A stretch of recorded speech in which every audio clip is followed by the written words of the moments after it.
Substitution টেবিলের প্রথম যে নিয়মটা আমরা জানব সেটা হচ্ছে সাবজেক্ট ভার্ব এগ্রিমেন্ট। সেটা হলো সাবজেক্ট ভার্ব এগ্রিমেন্ট। এগ্রিমেন্ট মানে কিন্তু চুক্তি। সাবজেক্ট এবং ভার্বের মধ্যে একটা চুক্তি হয়ে আছে। সেটা কি? সেটা হচ্ছে সাবজেক্ট যদি সিঙ্গুলার হয় তাহলে ভার্বটা হইতে হবে সিঙ্গুলার, আর তাহলে ঠিক তার উল্টোটা, সাবজেক্ট যদি প্লুরাল হয় ভার্ব হইতে হবে প্লুরাল। তাহলে নিয়মটা আমরা লিখে নিই।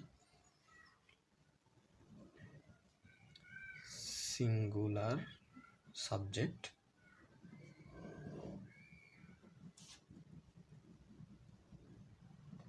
Singular verb. তাহলে আমরা দুটো উদাহরণ দেখি।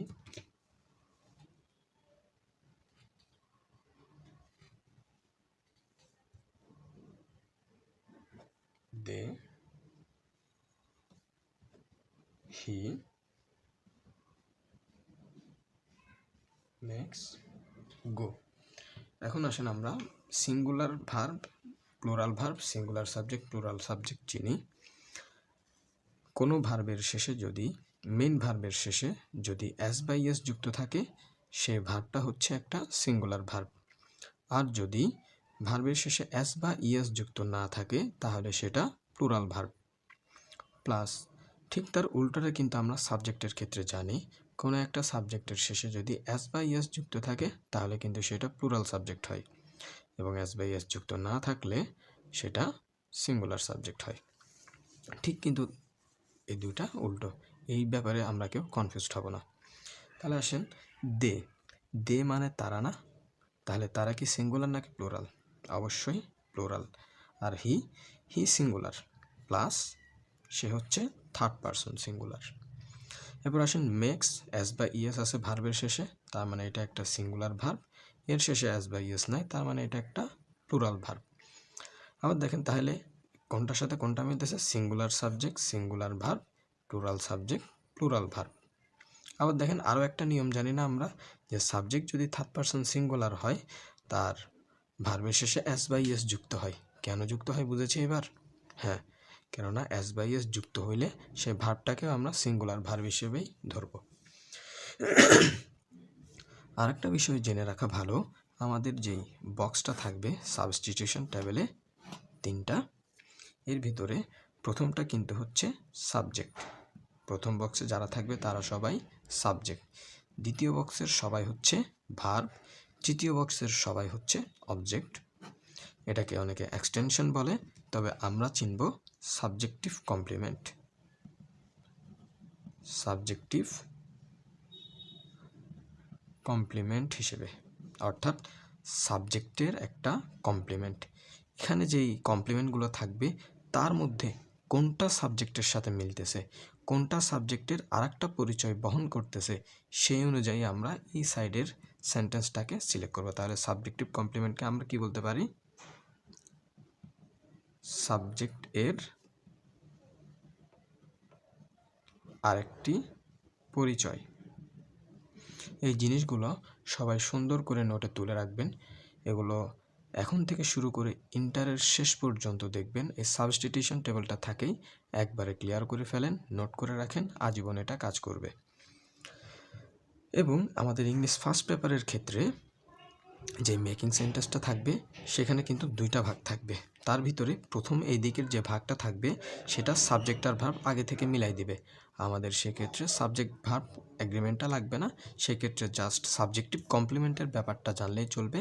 এই সাইডেটা থাকবে অবজেক্ট এক্সটেনশন, আর আমরা চিনব তাকে কী হিসেবে? সাবজেক্টিভ কমপ্লিমেন্ট হিসেবে। যেই সাবজেক্টিভ কমপ্লিমেন্টটা যেই সাবজেক্টের সাথে যাবে, যে সাবজেক্টিভ কমপ্লিমেন্টটা যে সাবজেক্টের আরও একটা পরিচয় বহন করবে, আরেকটা পরিচয় দিবে, আমরা সেটার সাথে সেটা মিলাই করব। দেখবেন যে অনেকাংশে আমরা 99% নির্ভুলভাবে সাবস্টিটিউশন টেবিলটা আনসার করতে পারবো।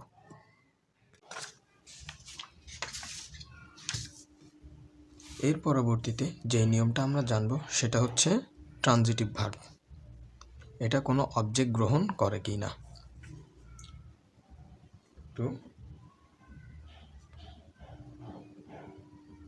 ট্রানজিটিভ ভার্ব, এটা অবজেক্ট গ্রহণ করে।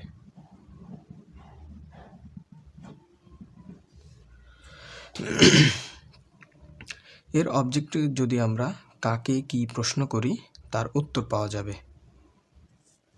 কি কি প্রশ্ন করলে? কাকে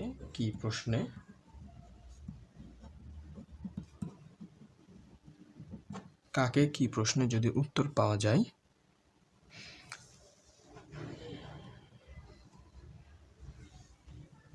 তো কাকে আর কি প্রশ্ন করলে যদি সেটাতে উত্তর পাওয়া যায়, সেই ক্ষেত্রে এর যেই অবজেক্টের যে সেন্টেন্সটা আছে তার আগে কখনো টু বসে না, মানে অর্থাৎ কোনো প্রিপোজিশনে বসবে না, নর্মালি টু থাকে। তবে যে কোনো ধরনের কি প্রিপোজিশনে হোক, যেটা ট্রানজিটিভ ভার্ব আমরা দেখব, তার আগে কোনো প্রিপোজিশন বসবে না। আবার 3 নম্বর নিয়মটা হচ্ছে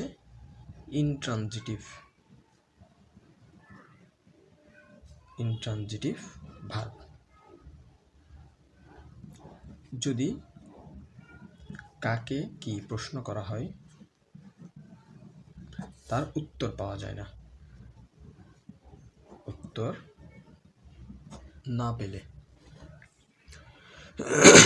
তাহলে এর শুরুতে এর যেই সাবজেক্টিভ সেন্টেন্সটা থাকবে, সাবজেক্টিভ সেন্টেন্স এর শুরুতে টু বসবে। আসলে একটা উদাহরণের মাধ্যমে জিনিসটা দেখি। হি দে go reads a book and to school.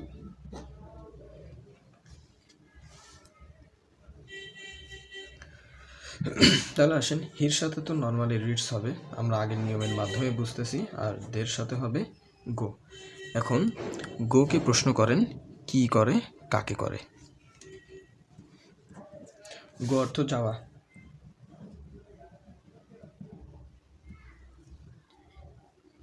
কি করে? গো অর্থ যাওয়া, যায়। এর উত্তরে যেটা আসবে, এর উত্তরে কিন্তু আমরা নর্মালি কিছু পাচ্ছি না। কি করে? যায়। কোথায় যায়? উত্তরটা আসতেছে না। তারপরে কাকে করে, কাকে করে যদি প্রশ্নটা করি, গো যাওয়াকে যদি আমি প্রশ্ন করি কাকে করে, উত্তরটাও কিন্তু ঠিক মিলতেছে না। কিন্তু ঠিক উল্টোভাবে আমরা রিডসকে যদি প্রশ্ন করি কি পড়ে, বই পড়ে, কাকে পড়ে, বইকে পড়ে, তাহলে কি বা কাকে প্রশ্ন করার ফলে উত্তর পাওয়া গেছে। অর্থাৎ এর যেই আমাদের অবজেক্টিভ সেন্টেন্স বা কমপ্লিমেন্টটা থাকবে, সাবজেক্টিভ কমপ্লিমেন্ট যেটা, এই থার্ড বক্সেরগুলো, এতে কিন্তু কোনো প্রিপোজিশন হবে না। তাহলে দেখেন প্রিপোজিশন ছাড়া কি আছে, এ বুক, তাহলে হি রিডস এ বুক। আমরা নর্মালি অর্থ মিলায়ও কিন্তু করতে পারি, হি রিডস এ বুকই হচ্ছে, তবে আমরা এখন প্রপারলি নিয়ম জেনে, গ্রামারের নিয়ম জেনে আমরা এটা করতেছি। তারপরে দি গো যেহেতু ইনট্রানজিটিভ, কি বা কাকে প্রশ্ন করলে কোনো উত্তর পাই নাই, তাহলে এর সাথে টু স্কুল হবে। আর একটা বলে রাখি, কিভাবে বা কিভাবে প্রশ্ন করলেই কিন্তু মোটামুটি আমাদের এটার উত্তর পাওয়া যায়। বা তাহলে আমাদের টোটাল 3টা নিয়ম শেষ হলো।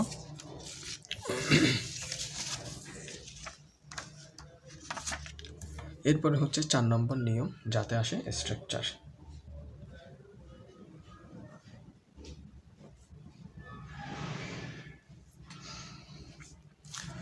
স্ট্রাকচার একদম নর্মাল সেন্টেন্সের যে স্ট্রাকচার, সেটা হচ্ছে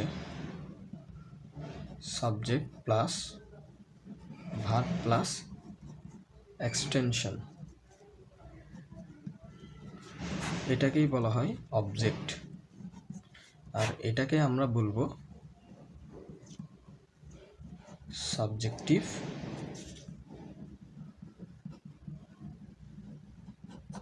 কমপ্লিমেন্ট। এটাকে আমরা চিনব সাবজেক্টিভ কমপ্লিমেন্ট হিসেবে।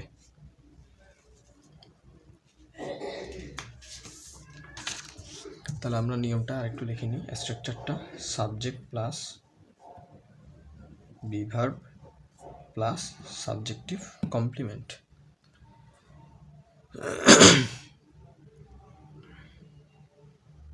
তাহলে দেখেন একটা লাইন দেখি যে he is honest, he is HONEST honest. এখানে মেন ভার্ব নাই, তাই ইজটাই মেন ভার্ব, মেন ভার্ব দুটোটা হিসেবে কাজ করতেছে। হি হচ্ছে সাবজেক্ট, এটা ভার্ব বা বি ভার্ব। তারপরে এই যে অনেস্টটা আছে এটা কাকে বোঝাচ্ছে? এই অনেস্টটা এক্সটেনশন বা অবজেক্ট বা সাবজেক্টিভ কমপ্লিমেন্ট। আমরা সাবজেক্টিভ কমপ্লিমেন্ট হিসেবে চিনি। অনেস্টটা কার সাথে মিলতেছে, কাকে বোঝাচ্ছে? হিকে বোঝাচ্ছে না? মানে হিকে একটা কমপ্লিমেন্ট হিসেবে অনেস্ট বলা হয়েছে, এই জন্যই এই জিনিসটাকে আমরা চিনব সাবজেক্টিভ কমপ্লিমেন্ট হিসেবে। তাহলে দেখবেন এই সাবজেক্টিভ কমপ্লিমেন্টের মাধ্যমে আমরা এখানকার সাবস্টিটিউশন টেবল এবং ফার্স্ট পার্টের মেকিং সেন্টেন্স খুব ইজিলি করতে পারবো। তারপর আরেকটা আসেন, he is a good boy. এই যে he is a good boy, he subject verb, এটা তো আর্টিকেল জানি। এই যে এ গুড বয়, এটা কাকে বোঝানো হয়েছে? এটা দ্বারা কি বোঝানো হয়েছে? এটা দ্বারা হিকে বোঝানো হয়েছে না? হিকে একটা কমপ্লিমেন্ট হিসেবে এ গুড বয় বলা হচ্ছে। তাহলে এটা হচ্ছে আমাদের সাবজেক্টিভ কমপ্লিমেন্ট। এখন খেয়াল রাখবো, আমরা সাবজেক্ট অনুযায়ী ভার্ব নিচ্ছি এবং যেই অবজেক্ট সেন্টেন্সটা নিব সেটাকে সাবজেক্টিভ কমপ্লিমেন্ট হিসেবে ধরে সাবজেক্টেরই কোনো একটা কমপ্লিমেন্ট হিসেবে নিব। সাবজেক্টের সাথে যে লাইনটা সাবজেক্টের সাথে মিলতেছে, সাবজেক্টের কমপ্লিমেন্ট হিসেবে মিলতেছে, আমরা সেই লাইন, এই অবজেক্টিভ লাইনটাকে আমরা নিয়ে সেন্টেন্স গঠন করে ফেলব। এখন আমরা একটা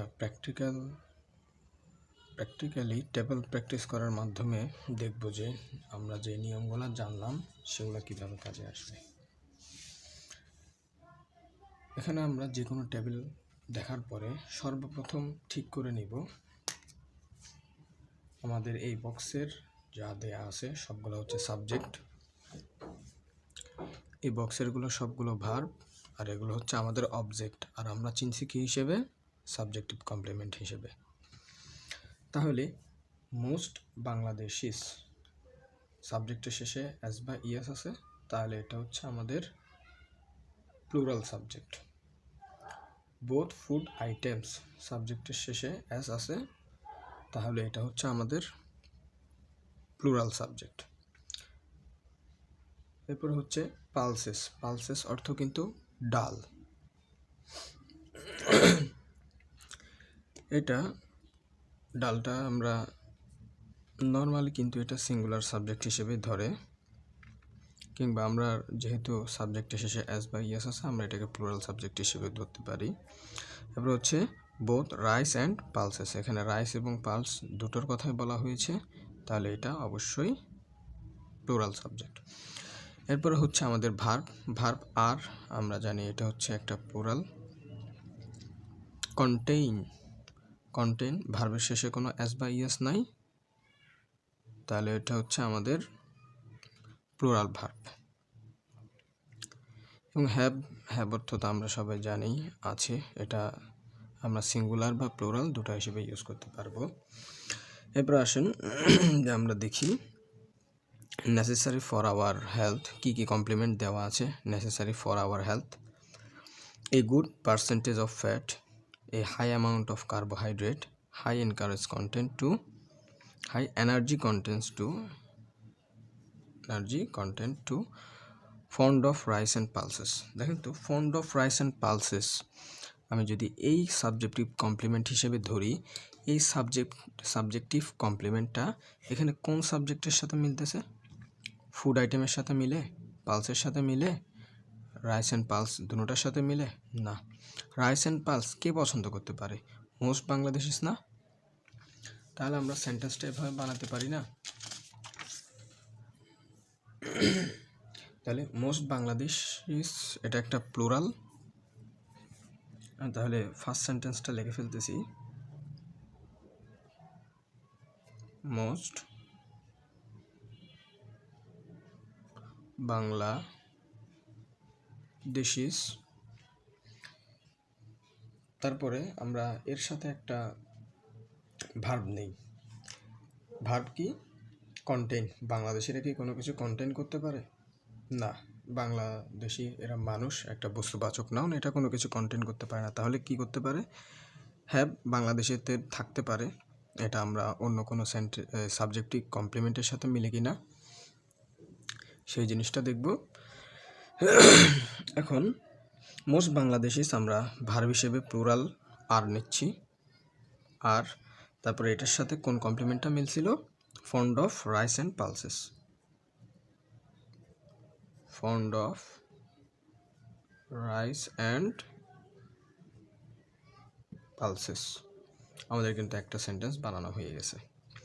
এরপর আসেন 2।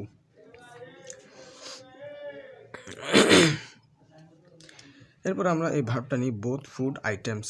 বোথ ফুড আইটেমস আমরা কিন্তু এখনো চিনি না, তাহলে আমরা both food item both rice and পালসেসটা দিই, কিংবা আমরা পালসেস দিয়েও একটা সেন্টেন্স করতে পারি। পালসেস, এই পালসেস কন্টেইন করতে পারে। এই পালসের ভিতরে কিন্তু বিভিন্ন পুষ্টিগুণ থাকে। এই কন্টেইন বলতে সেই জিনিসটাকে বোঝাচ্ছে। Contain A good percentage of fat. হ্যাঁ, আসলেই এই ডাল একটা ভালো পার্সেন্টেজ ফ্যাট নেই। আবার আমরা এটাও করতে পারি, pulses contain a high amount of carbohydrate. আবার আমরা এটাও লিখতে পারি, pulses contain high energy content too. তাহলে দেখেন আমরা একটা যে নিয়মটা জেনেছি এটার মাধ্যমে কিন্তু শুধু একটা সেন্টেন্স বানাতে পারতেছি এমন না, আমরা আমাদের ইচ্ছা মতো সেন্টেন্স বানাইতে পারি। তারপর আসেন আবার both rice and pulses contain high amount of carbohydrate, high energy content too, a good percentage of fat, কিংবা আবার both rice and pulses are necessary for our health. Both rice and pulses are necessary for our health. এই subjective কমপ্লিমেন্টটা এই সাবজেক্টের সাথে মিলতেছে। যেই subjective complement যে সাবজেক্টের সাথে মিলবে আমরা সেই সাবজেক্টটাই নিয়ে নিতে পারবো, প্লাস ওই সাবজেক্টের সাথে সাবজেক্ট ভার্বের যে অ্যাগ্রিমেন্ট আছে এইটা অনুযায়ী আমরা একটা ভার্ব নিয়ে নিব। তাহলে পালসেস কন্টেইন